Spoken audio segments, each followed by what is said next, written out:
신종 코로나 바이러스 감염증 확진자가 2명 추가로 발생하면서 모두 6명으로 늘었습니다. 이 중 1명은 세 번째 환자와 접촉 후 감염된 것으로 확인돼 국내에서도 2차 감염 사례가 처음으로 발생했습니다. 우한에 체류 중인 우리 교민을 철수시킬 전세기가 잠시 뒤 8시 45분에 출발합니다. 당초 2대가 현지로 떠날 계획이었지만 중국 정부가 한 대만 승인하면서 우선 360명이 내일 아침 김포공항에 도착합니다. 삼성전자의 지난해 영업이익이 27조 7천억 원을 기록했습니다. 전년 대비 반토막 수준인데 부진의 원인은 무엇이고 영업이익 50조 원대를 다시 회복할 수 있을지 짚어봅니다. 해외 금리 연계의 파생결합 상품 DLF의 불안전 판매 책임을 묻기 위한 금융당국의 제재심의위원회가 열리고 있습니다. 중징계 결정이 나올 경우 손태승 우리금융지주 회장의 연임과 하명주 하나금융그룹 부회장의 회장직 도전이 모두 물 건너갈 수 있다는 분석이 나옵니다. 이상 오늘의 주요 뉴스입니다.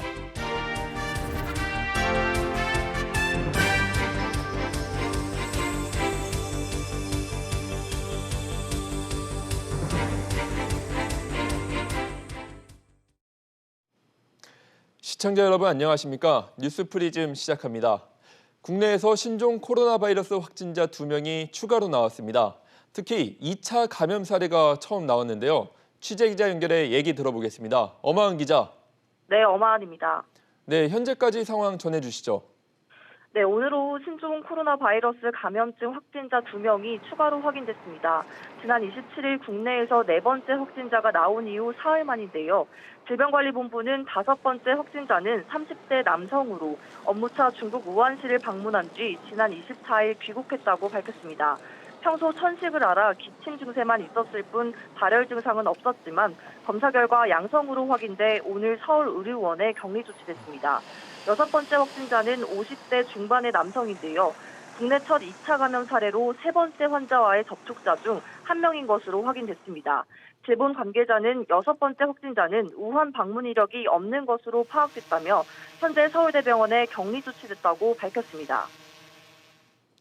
네, 오늘 국내에서 처음으로 접촉자 중 감염 사례가 나온 건데요. 이 자세한 조사 내용은 언제 나오나요? 네, 질병관리본부는 현재 즉각대응팀이 출동해 역학조사를 진행 중이라고 밝혔는데요. 내일 오전 중 추가 확진자의 동선과 접촉자 수 등 추가 정보를 공개할 예정이라고 설명했습니다. 한편 문재인 대통령은 오늘 오전 열린 대책회의에서 신종 코로나와 관련된 가짜뉴스에 엄정히 대응해달라고 주문했는데요. 문 대통령은 불신과 불안을 조장하는 가짜뉴스의 생산과 유포는 방역을 방해하고 국민의 안전을 저해하는 중대한 범죄 행위라고 말했습니다. SBS CNBC 엄하은입니다.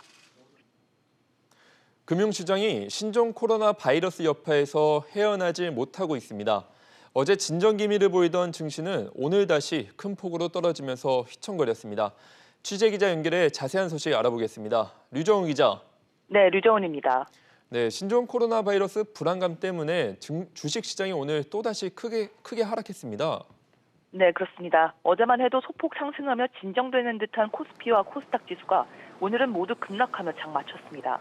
코스피는 어제보다 1.71% 내린 2148로 마감하면서 지난해 12월 12일 이후 최저치를 기록했습니다. 코스닥은 2% 넘게 하락했는데요. 원달러 환율 역시 올랐습니다. 전일보다 7원 80전 오른 1180 거래를 마쳤습니다. 금융시장이 이렇게 흔들리는 것은 신종 코로나 사태에다 대외적인 변수까지 겹쳤기 때문이라는 분석입니다. 네, 방금 대외적인 변수라고 했는데 이게 구체적으로 어떤 내용인가요? 네, 중국의 경기 둔화 이슈가 소비뿐 아니라 산업, 제조업 지표에도 악영향을 끼칠 것이라는 우려입니다. 아울러 미국 연방준비제도가 FOMC에서 경기 신중론을 언급한 데다가 파월 연준 의장이 자산이 고평가됐다고 언급한 점도 투자 심리에 영향을 미쳤다는 평가입니다. 이런 불확실성 때문에 따른 변동성은 2월 초중반까지도 이어질 거나 전망이 나오는데요. 다만 중국 정부가 춘절 이후 3월 양회에 들어가기 전 고강도 경기 부양 정책을 내놓을 것이란 기대 심리로 하락폭은 제한할 것으로 전문가들은 보고 있습니다. SBS CNBC 류정훈입니다. 신종 코로나 확진자가 추가 발생한 가운데 우한 교민을 데려올 전세기가 오늘 밤 출발합니다. 자세한 내용 이한나 기자 연결해 알아봅니다. 이한나 기자. 네, 이한나입니다. 네, 우한 교민을 태울 전색이 오늘 밤에 출발한다고요. 네, 외교부는 우한 현지 교민 이송을 위한 정부의 첫 전세기가 오늘 오후 8시 45분 인천국제공항에서 출발한다고 밝혔습니다. 전세기는 현지 시간 오후 11시경 중국 우한시 태너 국제공항에 도착하고 검역과 탑승 수속을 거쳐 교민을 태운 뒤 김포공항으로 들어오는데요. 도착 시간은 내일 아침이 될 것으로 예상됩니다. 중국 당국이 한 대의 비행기만 허용하면서 귀국을 희망하는 700여 명의 교민 중 절반 정도인 360여 명만 탑승하게 될 것으로 보입니다. 김포공항에 도착한 교민들은 기내에서 검역과 최소한의 입국 수속을 마친 후 버스를 타고 임시시설로 이동할 계획입니다. 네, 우한 교민들이 내일 들어오면은 어디서 어떻게 그리고 얼마나 지내게 되나요? 네, 임시시설은 모두 2곳이 마련돼 있는데요. 100명은 충북 진천에 있는 국가공무원 인재개발원으로, 나머지 교민은 충남 아산의 경찰 인재개발원으로 이동할 예정입니다. 교민들은 신종 코로나의 최대 잠복기인 14일 동안 격리되고 외부 출입과 면회가 금지됩니다. 또 1인 1실에서 생활하게 되고 정부가 모든 식사와 생활용품 등을 제공합니다. 14일 동안 아무 증상이 없으면 보건교육을 받고 곧장 귀가하게 됩니다.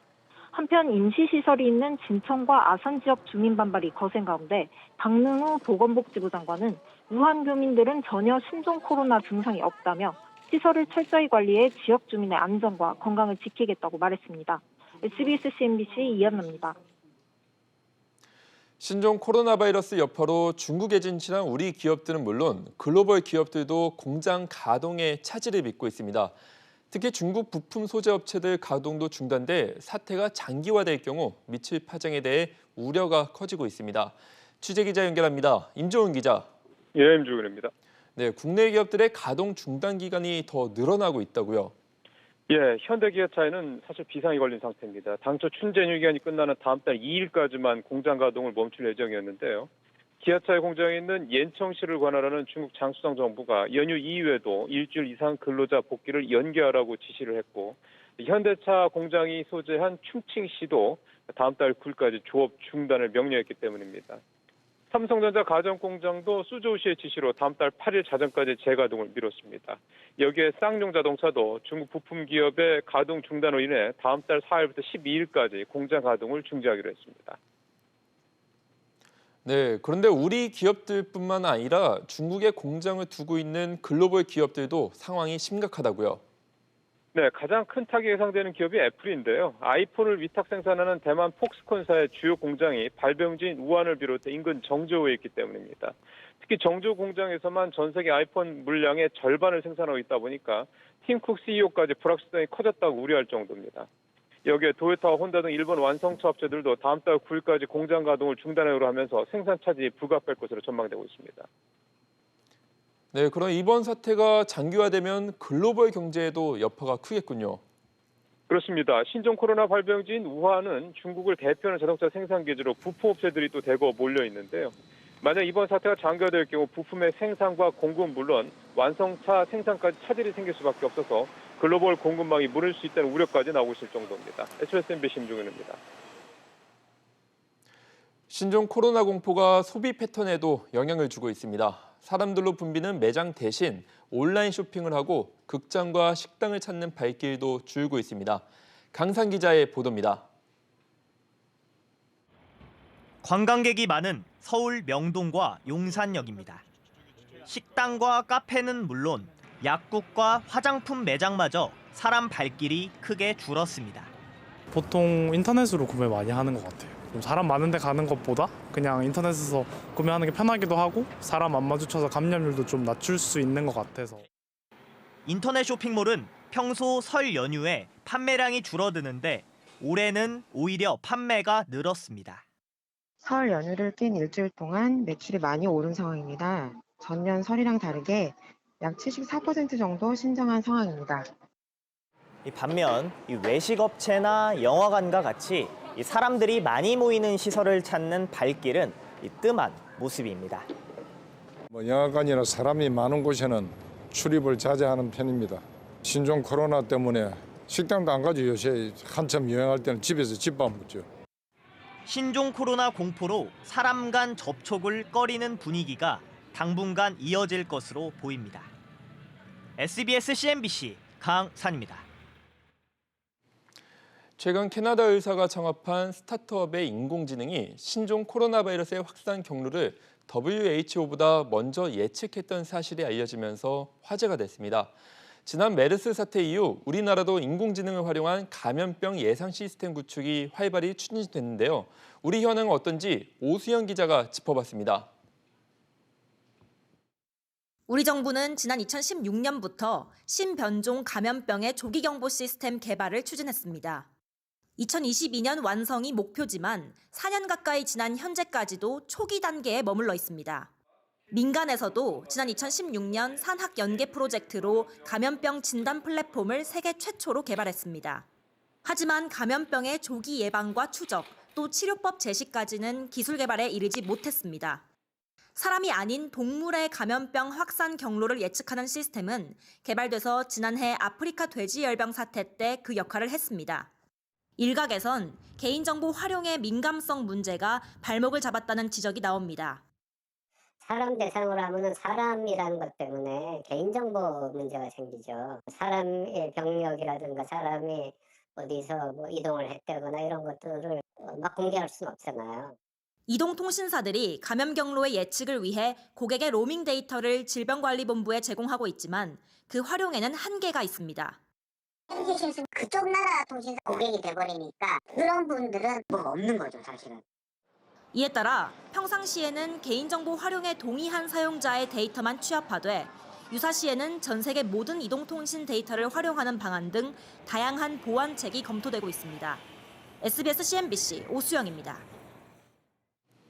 다음은 산업계 소식입니다. 삼성전자가 지난해 매출 230조 원을 지켜냈지만 영업이익은 전년 대비 반토막 수준으로 떨어졌습니다. 지난해 반도체 불황에 직격탄을 맞은 건데요. 김동우 기자의 보도입니다. 삼성전자의 지난해 매출은 230조 4,900억 원, 영업이익은 27조 7천억 원입니다. 매출은 1년 전보다 5.5% 소폭 줄었지만 영업이익은 52.8%나 급감했습니다. 반도체 영업이익이 14조 원, 디스플레이가 1조 5,800억 원에 그쳤습니다. 스마트폰 사업 부문도 6년 만에 10조 원 밑으로 떨어졌습니다. 다만 소비자 가전은 QLED TV와 비스포크 냉장고 등 프리미엄 제품 판매가 호조를 보이면서 영업이익이 약 30% 증가했습니다. 지난해 4분기 기준으로는 매출 59조 8,800억 원, 영업이익은 7조 1,600억 원을 기록했습니다. 반도체 영업이익은 3조 4,500억 원으로 전년보다는 반토막 수준으로 줄었지만 전분기 대비 13% 소폭 늘었습니다. 반도체 업황이 바닥을 치고 올해 회복될 것이라는 분석이 나오는 부분입니다. 낸드 가격의 상승폭은 더 확대되고 D램 가격이 거의 7개분기 만에 가격 상승이 이제 발생할 것으로 보여집니다. 그쪽이 후반기로 가면 갈수록 점점 더 개선될 것으로 보입니다. LG전자는 지난해 62조 3천억 원의 사상 최대 매출을 기록했습니다. 하지만 영업이익은 스마트폰 부문 적자가 1조 원을 넘기면서 9.9% 줄어 2조 4천억 원을 기록했습니다.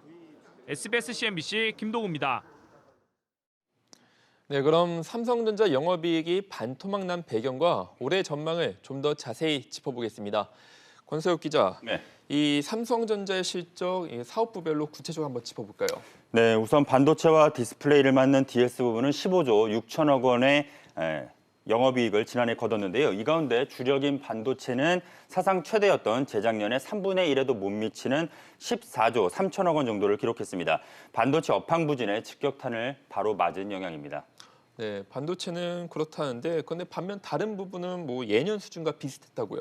네, 그렇습니다. 스마트폰과 네트워크를 맡는 IM 부분은 영업이익이 9조 3천억 원으로 10조 원 선이 무너지면서 전년보다 9%가량 줄어들긴 했는데요. 시장 경쟁이 격화된 가운데 5G 스마트폰 판매가 늘고 중저가형 라인업이 개편이 되면서 기대를 웃돈 것으로 평가가 됩니다. TV를 비롯한 가전제품을 맡는 소비자 가전 부분은 2조 6천억 원의 영업이익을 거둬서 전년보다 30%가량 늘었습니다. 네, 그러면 이제 관심은 올해 실적이 어떻게 될까? 이 부분으로 이어지겠네요. 네, 그렇습니다. 삼성전자는 일단 1분기 실적은 부진할 것으로 내다봤습니다. 메모리 반도체와 디스플레이 시장이 계절적 비수기에 들어간 영향이 큽니다. 다만 연간 실적으로는 주요 사업의 성장이 기대된다는 긍정적인 예상을 내놨습니다. 네, 이런 긍정적인 예상, 낙관적인 전망의 배경이 어떤 건가요? 네, 글로벌 기업 데이터 센터 수요가 늘고 5G 폰 시장이 확대되면서 메모리 반도체 업황 개선을 기대하는 모습입니다. 또 시스템 반도체와 반도체 수탁 생산도 기술 경쟁력 강화로 시장 변화에 적극 대응한다는 방침입니다. 이를 위해서 올해 이미 극자외선 노광 장비 구매에 4조 원가량을 투자한 것으로 전해지고 있습니다. 다만 올해 투자 계획을 삼성전자는 오늘 구체적으로 내놓지는 않았습니다.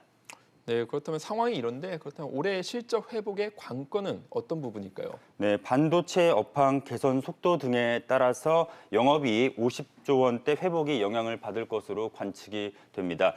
또 이재용 부회장 사법 리스크 해소 여부도 변수인데요. 삼성은 오늘 준법 감시 조직을 대표이사 직속으로 두기로 하는 등 준법 감시 체계를 강화했습니다.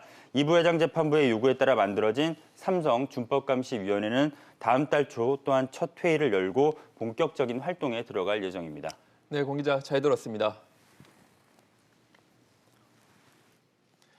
해외금리 연계 파생결합 펀드 DLF 사태에 대한 세 번째 제재심의위원회가 현재 5시간 넘게 진행되고 있습니다. 오늘 심의 결과에 손태승 우리금융회장과 하명주 하나금융 부회장의 운명이 달려있는데요. 취재기자 연결합니다. 오정인 기자. 네, 오정인입니다. 네, 이 DLF 제재심의위원회 심의가 아직 진행 중이라고요. 네, 금융감독원은 오늘 오후 2시부터 세 번째 제재심의위원회를 열고 있습니다. 오늘도 손태승 우리금융회장과 하명주 하나금융 부회장 모두 출석했습니다. 오늘까지 소명 기회가 주어진 만큼 이번 제재심에선 최종 징계 수위가 결정될 것이라는 관측이 우세합니다. 네, 그리고 오늘 최종 결론에 이 두 최고 경영자들의 향후 행보가 달려있죠. 그렇습니다. 금감원은 이번 사태와 관련해 앞서 손 회장과 한 부회장에게 중징계인 문책 경고를 통보한 바 있습니다. 만약 오늘 심의에서도 같은 결론이 난다면 손 회장과 한 부회장은 앞으로 3년에서 5년간 금융권 취업이 어렵습니다. 현재 손 회장은 연임을, 한 부회장은 차기 회장직 도전을 앞두고 있는데요. 중징계를 받는다면 이 모든 절차와 과정이 불가능해집니다. 네, 그러면 일단 상황을 좀 더 지켜봐야겠지만 이 중징계 처분이 내려질 경우 우리금융과 하나금융 그룹 입장에서도 대비책이 필요해 보입니다. 맞습니다. 우리금융은 당장 후임자를 찾아야 합니다. 우리금융의 지주회사 출범 초기인 만큼 지배구조를 안정화하긴 어려울 것이란 전망도 나오는데요. 하나금융도 차기 회장 유력주자인 한 부회장이 사라지게 되면 새로운 인물을 물색해야 합니다. 결국 그룹 내부 논의뿐만 아니라 이런 상황을 막기 위한 법적 조치 등 적극적인 대응이 이루어질 것으로 보입니다. SBS CNBC 오정인입니다. 싱가포르 인근이나 아프리카 서부 해역에는 지금도 해적의 공격이 심심치 않게 발생한다고 합니다. 호르무즈 해협의 청해 부대가 이런 해적들을 퇴치하는 임무를 수행해 오고 있죠. 지난해 해적에 의한 피해를 집계해봤더니 사고 건수는 줄었지만 납치가 크게 늘었습니다. 이광우 기자입니다. 지난해 7월 싱가포르 해협 인근에서 우리나라 화물선이 해적에게 피습당했습니다. 작고 빠른 배를 탄 해적 7명이 배에 올라타 선원을 폭행하고 현금 13,300달러와 선원들의 소지품을 빼앗은 뒤 30분 만에 달아났습니다. 지난해 전 세계에서 이런 식으로 일어난 해적 사고는 총 162건으로 2018년에 201건에 비해 19.4% 줄었습니다. 아시아 지역에서 발생한 사고가 2018년 85건에서 지난해 62건으로 줄었고 서부 아프리카 지역 사고 역시 82건에서 67건으로 크게 줄었습니다.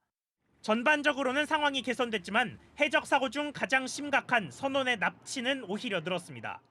납치 피해를 입은 선원은 지난 2015년 19명에 불과했지만 이후 5년 연속 꾸준히 늘었습니다. 특히 지난해에는 2018년에 비해 60% 넘게 급증했습니다.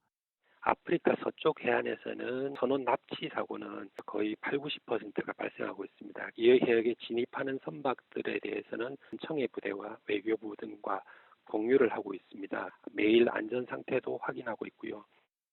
해양수산부는 다만 청해부대가 활동하고 있는 소말리아 지역에서는 지난해 해적 사고가 한 건도 발생하지 않았다고 밝혔습니다. SBS CNBC 이광호입니다. 지난 설 연휴 기간 동안 해외 사이트에서 국내 카드 정보를 이용한 수천 건의 불법 결제 시도가 있었던 것으로 확인됐습니다. 이상을 감지한 카드사들이 다행히 승인을 거절해 피해는 없었지만 비슷한 공격이 몇 년째 반복되면서 불안감이 커지고 있습니다. 장지연 기자가 보도합니다.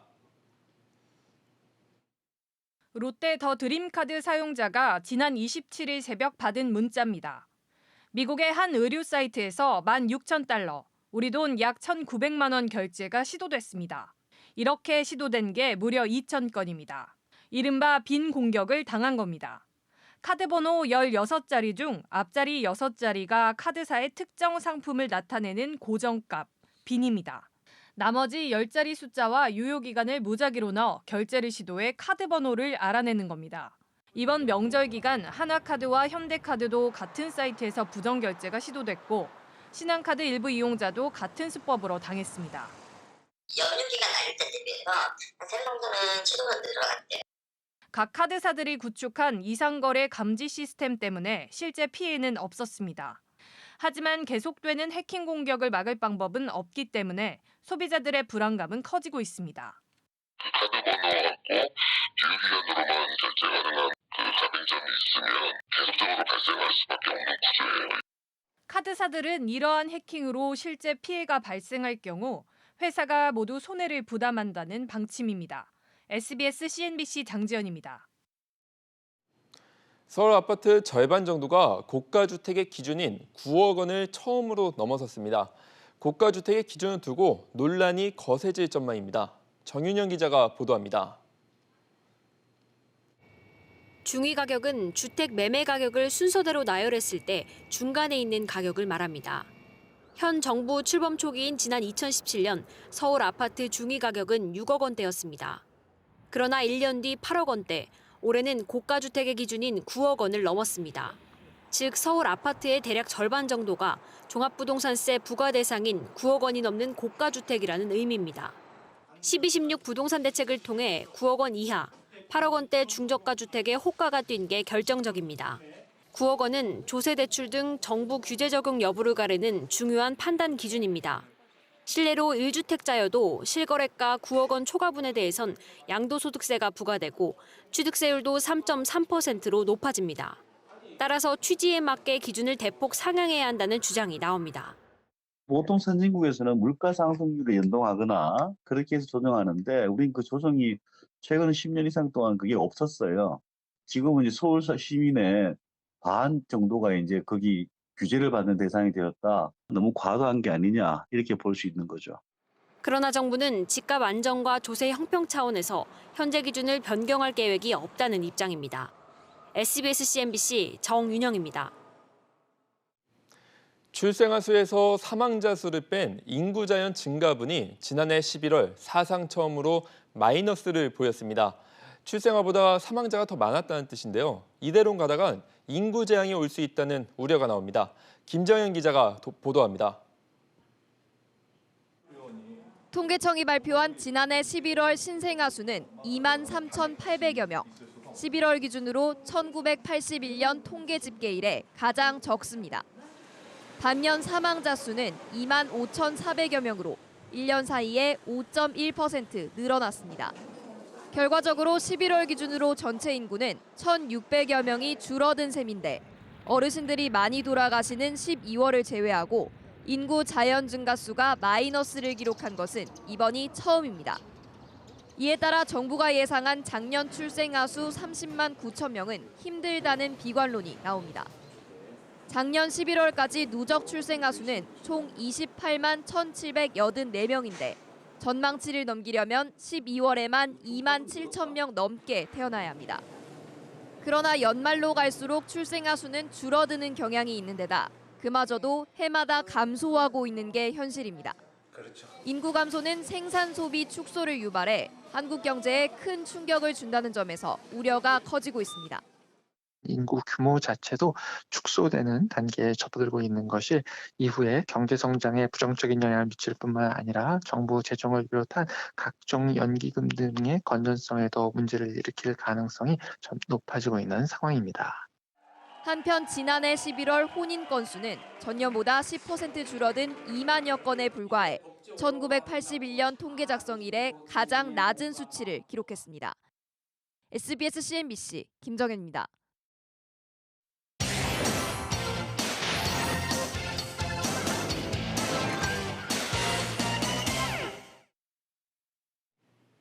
뮤지컬 대장 레베카가 흥행가도를 달리고 있습니다. 웅장한 무대와 옥주연을 비롯해 폭발적인 가창력의 배우들이 관객을 사로잡고 있는데요. 윤성현 기자가 소개합니다. 맨덜리 저택의 안주인인 레베카가 세상을 떠난 뒤 그녀 곁을 지키던 집사 댄버스 부인은 레베카를 그리워합니다.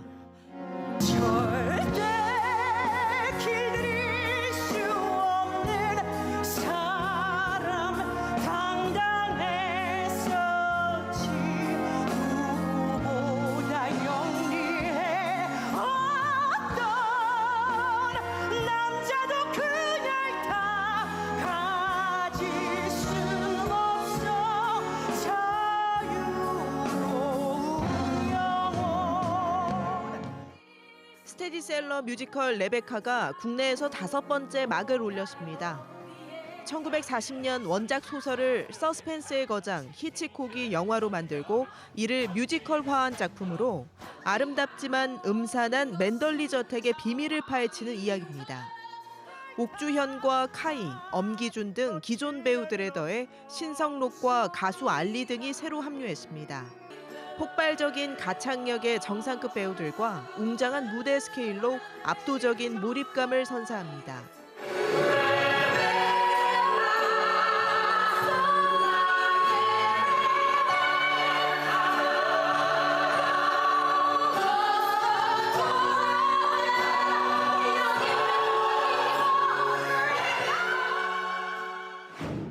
대표적인 인상파 화가 클로드 모네의 최고 걸작으로 꼽히는 수련 연못입니다. 모네가 시력을 잃기 전인 1907년에 완성한 작품으로 국내에 공개되는 건 이번이 처음입니다. 예루살렘 이스라엘 박물관이 소장한 인상파와 후기 인상파 명화들이 우리나라를 찾았습니다. 모네의 수련 연못을 비롯해 고갱의 우파우파와 세잔의 강가의 시골저택 등 106점을 한자리에서 감상할 수 있습니다. 거창한 드레스 대신 평상복을 입고 화려한 파티 대신 보통 일상을 연기하는 배우들. 연극 무대 같지만 오페라입니다. 유럽과 고전, 귀족과 같은 기존 오페라의 키워드에서 벗어나 우리 제작진이 대중에 친근하게 창작한 오페라가 첫 선을 보입니다. 평범한 삶을 살아온 65년생 김 부장이 돌연 사고와 마주하며 우리 모두가 공감하는 삶의 근본적인 질문에 직면합니다. SBS CNBC 윤선영입니다. 초고화질 UHD TV 가운데 영상 품질은 LG가, 음향 품질은 LG와 삼성이 상대적으로 우수한 것으로 나타났습니다. 한국소비자원의 UHD TV 비교 정보 생산 결과에 따르면 중저가형 제품 중 영상 품질은 LG전자가, 음향 품질은 LG전자와 삼성전자가 매우 우수 등급을 받았습니다. 또 고가형 제품에선 삼성전자와 LG전자가 음향과 영상 품질 모두 매우 우수로 평가됐습니다. 지난달 주택담보대출 금리가 2달 연속 역대 최저치를 기록했습니다. 한국은행에 따르면 지난달 은행 주택담보대출 금리는 연 2.45%로 전달과 동일했고 2달 전보다는 0.05%포인트 떨어졌습니다. 주택담보대출을 포함한 전체 가계대출 금리는 연 2.98로 한 달 전보다 소폭 올랐지만 여전히 연 3%를 밑돌았습니다. 안녕하세요. K웨더 라이프스타일 예보 김담비입니다. 이 시각 위성 영상 보시면 전국에 구름 많은 가운데 강원도와 경북 북부는 흐리고 눈 또는 비가 내리고 있습니다. 내일 새벽까지 강원 산간에는 5에서 10cm의 많은 눈이 내려 쌓일 것으로 보이면서 대설특보가 내려진 상태고요. 그 밖에 강원도와 경북 산간에도 1에서 5cm의 눈이 내려 쌓이겠습니다. 새벽이면 비나 눈이 모두 그치겠지만 비나 눈이 그친 후에도 도로가 얼어 미끄러우니까요. 내일 아침 출근길 교통안전에 각별히 유의하시기 바랍니다. 한편 내일은 오늘보다 기온이 2도에서 3도가량 내려가서 서울의 아침 기온 영하 1도, 낮 기온은 7도가 예상되고요. 주말부터는 다시 기온이 뚝 떨어져 겨울다운 추위를 보이겠습니다. 다음 주에는 기온이 더 내려가 춥겠습니다. 갑작스런 기온 변화에 감기 걸리지 않도록 조심하셔야겠습니다.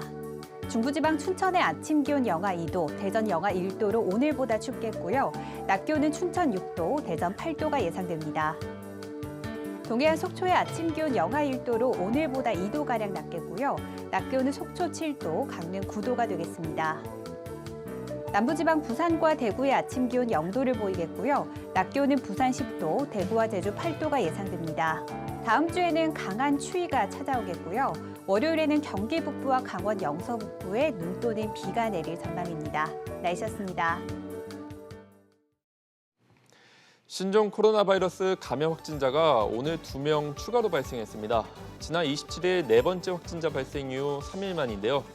불안감이 크시겠지만 국가 방역 시스템이 총동원되고 있고 여기에 손 씻기 등 개인 위생 관리에 주의를 기울이신다면 걱정을 조금 덜어내셔도 될 것 같습니다. 시청해 주셔서 감사합니다.